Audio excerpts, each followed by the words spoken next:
अस्सलाम वालेकुम। कैसे हैं आप सब लोग। मैं भी अल्लाह के फजल से बिल्कुल ठीक ठाक हूँ और अल्लाह ताला हम सबको सेहत तंदुरुस्ती और ज़िंदगी दे, अपने हिफ्ज़ व मान में रखे, नज़रबद और जादू के असरात से महफूज रखे। आमीन सुम्मा आमीन। पंजाब में मौसम चेंज हो गया, गर्मियाँ ख़त्म हो गई हैं तो सर्दियाँ आ गई हैं। तो शुक्र किया कि गर्मियाँ ख़त्म हुई हैं, तो इसलिए फिर मैंने गर्मियों वाले कपड़े रखने थे और सर्दियों वाले निकालने थे। तो इसलिए फिर मैंने न्यू स्वेटर निकाल लिया, अपने बच्चों के हस्बैंड के साथ ही न्यू सॉक्स निकाल लिया, न्यू कैप्स निकाल ली हैं।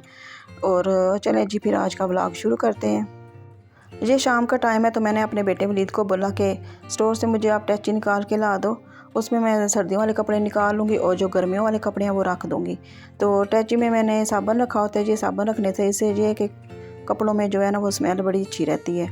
तो इस टैची में से मैंने अपने बेटे के और हस्बैंड के कपड़े निकाल लिए थे सर्दियों वाले, और जो गर्मियों वाले कपड़े थे वो इसमें मैंने तय करके रख दिए थे। तो इस टैची में हम तीनों के कपड़े आए थे पूरे।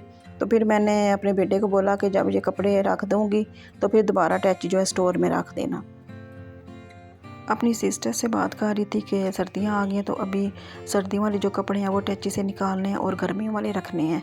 तो बस ये बड़ा मसला होता है कि सर्दियाँ आती हैं तो टैची से सर्दियों वाले कपड़े निकालें और जब गर्मियाँ आती हैं तो फिर गर्मियों वाले कपड़े निकालें।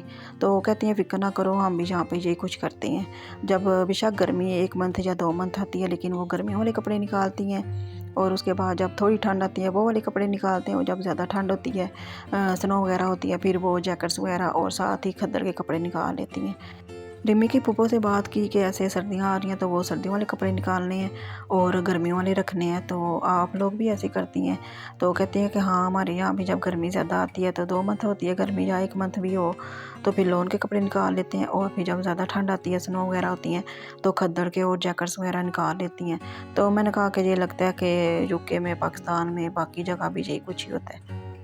बड़ी इंटरेस्टिंग बात मैं आपको बताती हूँ कि जब मैं ये सारे फालतू काम कर रही होती हूँ ना, तो मेरा बेटा कहता है मामा जी आप ये काम क्यों कर रही हैं, कौन कहता है आपको कि ये आप काम करें, फिर आप ये काम करेंगी फिर थक जाएंगी, फिर तबीयत ख़राब हो जाएगी, तो फिर आप कहेंगी आप मैं थक गई हूँ, मेरी तबीयत नहीं ठीक। तो मैंने कहा कि अब सारी बात है ये काम भी खुद करने हैं, तो ज़ाहिर माएँ हैं हम, तो थकावट हो जाती है, काम करती हैं तो कोई बात नहीं, एक दिन रेस्ट करेंगे तो फिर खुद ही ठीक हो जाएंगी।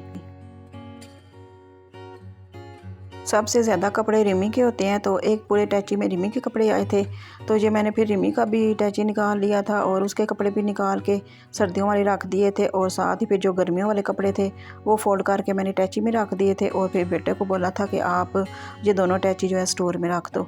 फिर उसने स्टोर में रख दिए थे। उसके बाद मैं बहुत ज़्यादा थक गई थी। पाकिस्तान में 8 मंथ गर्मी होती है और जो 4 मंथ होते हैं वो उसमें सर्दी होती है।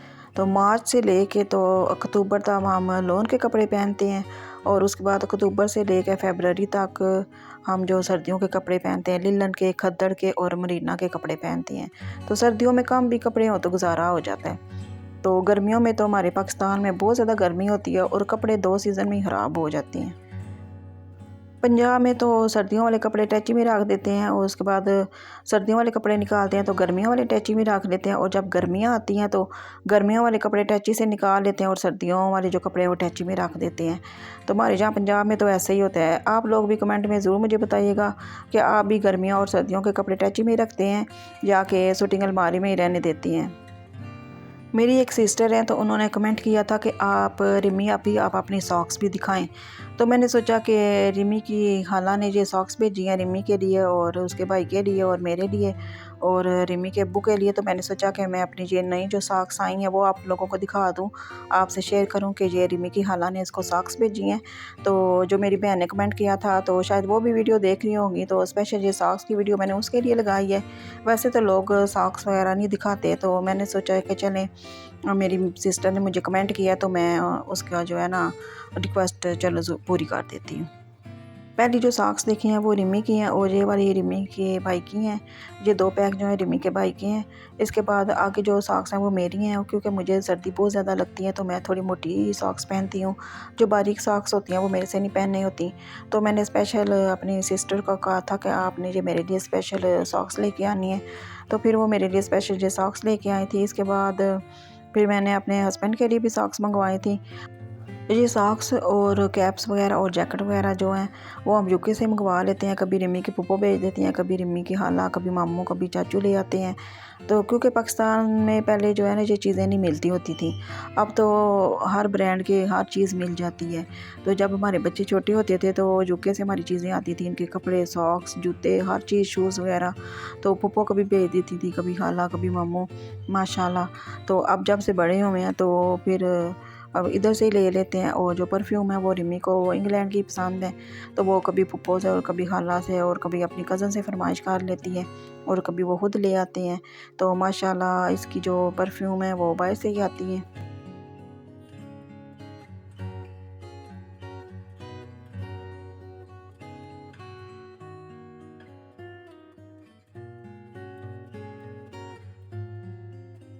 ये वलीद की लॉन्ग कैप है जो मैं जेलम से लेके आई थी, क्योंकि आजकल लॉन्ग कैप का बहुत ज़्यादा फैशन आया हुआ है।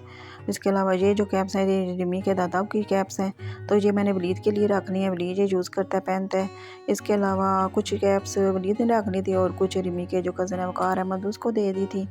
और साथ ही कुछ स्वेटर भी रिमी के अब्बू के लिए रख लिए थे, कुछ चाचू के लिए रख लिए थे, वो उनको दे दिए थे। और जो उनके कपड़े हैं वो भी हमने वो रखे हुए हैं उनके टैची में, किसी को भी नहीं दिए। पता नहीं दिल ही नहीं करता कि उनकी चीज़ें हम किसी को भी दें, तो इसलिए फिर मैंने संभाल के रखी हुई हैं। ये रिमी के अब्बू की सॉक्स हैं और साथ ही उनके मफरन है, क्योंकि वो कैप नहीं पहनते, वो मफरन लेते हैं।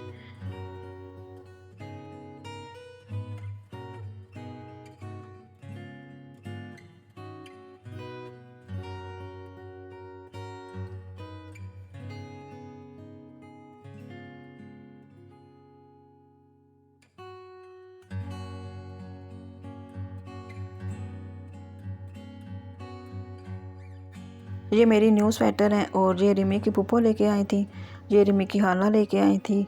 और इसके अलावा एक रिमी की जो मामी है वो लेके आई थी यूके से। तो इसलिए फिर मुझे यूके की स्वेटर बहुत ज़्यादा पसंद है।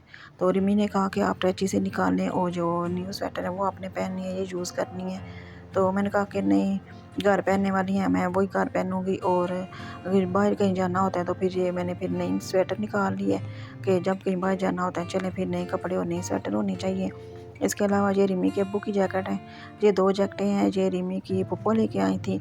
और साथ ही 2 स्वेटर हैं, ये भी रिमी की पुप्पो और साथ ही ये मेरे जो भाई हैं वो लेके आए थे। तो इनको बहुत ज़्यादा पसंद आई हैं। तो मैंने कहा कि ये जो स्वेटर और जो जैकेट्स हैं ये बाहर अंदर के लिए आप रख लें, और जो कपड़े नए हैं वो बाहर अंदर के लिए रख लें, और जो घर पहनने वाले कपड़े हैं और स्वेटर हैं वो आप वो घर पहनें, क्योंकि जो हमारे पाकिस्तान में हर चीज़ ही ख़राब हो जाती है। घर में पहने तो वो इतने ज़्यादा ख़राब हो जाते हैं। इससे फिर कुछ स्वेटर और कुछ कपड़े हमने थोड़े से रखे हुए हैं घर पहनने के लिए और कुछ नए रखे हुए हैं बाहर अंदर के लिए, क्योंकि हमारे यहाँ पाकिस्तान में यही सिस्टम है। और ये वलीद के स्वेटर है, ये भी मेरे भाई लेके आए थे, रिमी के मामू लेके आए थे। और ये मैंने स्वेटर इसकी जेलम से ली थी। और ये जैकेट रिमी की पुप्पो लेके आई थी।